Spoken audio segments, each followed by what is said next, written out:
Kali ini kita berada di sebuah kawasan di mana kawasan bersejarah ini berada di sekitaran Trowulan, ya.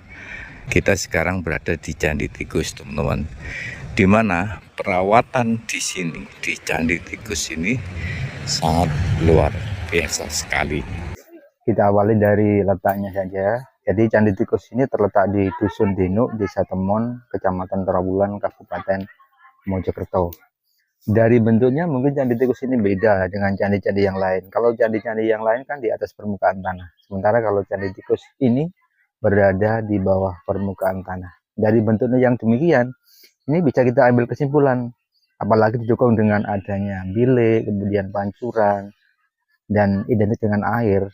Ini orang-orang lebih bisa menyimpulkan kalau tempatnya sebenarnya adalah sebuah pemandian, sebuah petirtaan. Bahkan disebut sebuah petirtaan suci. Tapi dalam kenyataannya, mengapa kok disebut Candi Tikus? Ini ada riwayat yang menjadi dasar mengapa sebuah petirtaan, sebuah pemandian kok diberi nama Candi Tikus. Ini diawali tahun 1914, penduduk setempat, jadi penduduk Dusun Deno ini, yang memang rata-rata bermata pencaharian bertani, ini mengalami gagal panen yang disebabkan oleh hama tikus. Setiap kali diadakan pengejaran, ini tikus-tikus yang masih hidup larinya ke arah sebuah gundukan. Jadi berakhir ke arah sebuah gundukan. Jadi tempat ini dulunya adalah sebuah gundukan tanah berbatu, bahkan sebagian adalah tempat pemakaman penduduk setempat. Ya. Karena dekat dengan pemakaman, ini penduduk tidak berani melanjutkan karena takut kualat lah, pamali lah kalau kita bongkar-bongkar di dekat makam. Nah, kebetulan tahun yang sama, seorang bupati yang bernama Raden Adipati Aryo Kromojoyo Adinegoro ini sedang berpelesiran ke daerah-daerah kekuasaannya, termasuk ke Dusun Dino ini. Ketika beliau di sini dilapori penduduk kalau ada sebuah gundukan dekat makam merupakan sarang tikus, penyebab kegagalan panen para petani. Atas instruksi beliau, akhirnya penduduk berani membongkar gundukan tadi. Dalam pembongkaran, secara tidak disengaja, salah satu penduduk menemukan sebuah struktur, sebuah tatanan bata yang besar yang dimungkinkan merupakan sebuah candi. Karena diperkirakan temuan tadi merembet ke arah makam, menuju ke arah makam, lagi-lagi penduduk tidak berani meneruskan. Dan dilaporkanlah kembali temuan tadi ke Bapak Bupati. Secara kebetulan ternyata Bapak Bupati mempunyai kegemaran dengan benda-benda yang bersifat kekunaan. Karena pada masa itu masa kolonial Belanda, akhirnya beliau bekerja sama dengan Belanda mengadakan ekskavasi atau penampakan temuan penduduk tadi. Setahap demi setahap sampai akhirnya tahun 1916 baru nampak secara keseluruhan. Dan memang benar adanya, ternyata temuan tadi merembet menuju ke arah makam. Otomatis makam-makam yang ada tadi dipindahkan ke tempat yang baru. Pada tahun 1916 inilah ketika nampak secara keseluruhan, ini kesulitan mau dikasih nama apa temuan tadi.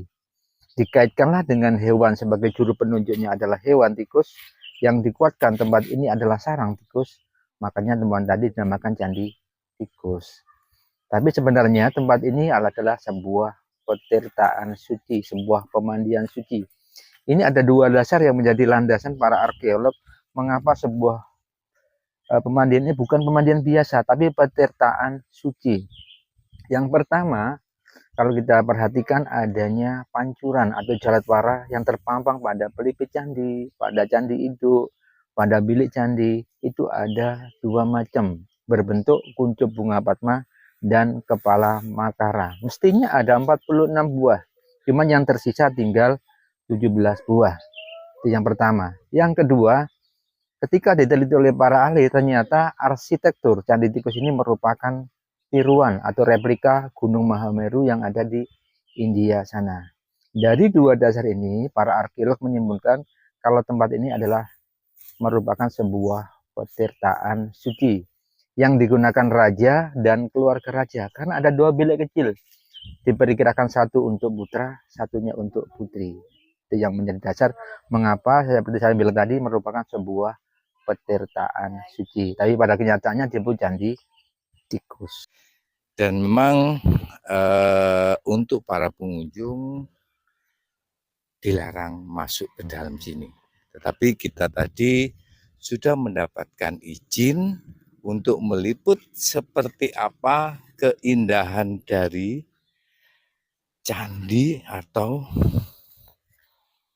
candi tikus ini, teman-teman. Ya, oh ini yang ada 2 buah bilik, yang satu diperkirakan untuk laki-laki dan yang satu untuk putri dari kerajaan Majapahit. Seperti ini teman-teman ya. Memang untuk pengunjung tidak boleh masuk ya, jadi kita tidak juga memaksakan untuk masuk, karena di sini juga ini dasar ya, dasar dari candi seperti ini. Oke teman-teman ya, inilah keindahan. Ini kalau misalnya dari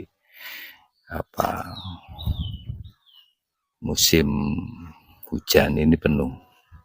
Ini sudah musim kemarau, jadi dibersihkan secara detail ya oleh para juru pelihara di sini. Oke, seperti ini. Teman-teman Mojokerto TV ya, seperti inilah keindahan dari Candi Tikusnya, yang ulasan dari sejarah singkat tadi sudah kita bahas ya dengan juru pelihara yang bertanggung jawab di sini. Dan memang seperti inilah keindahannya dan sangat luar biasa sekali.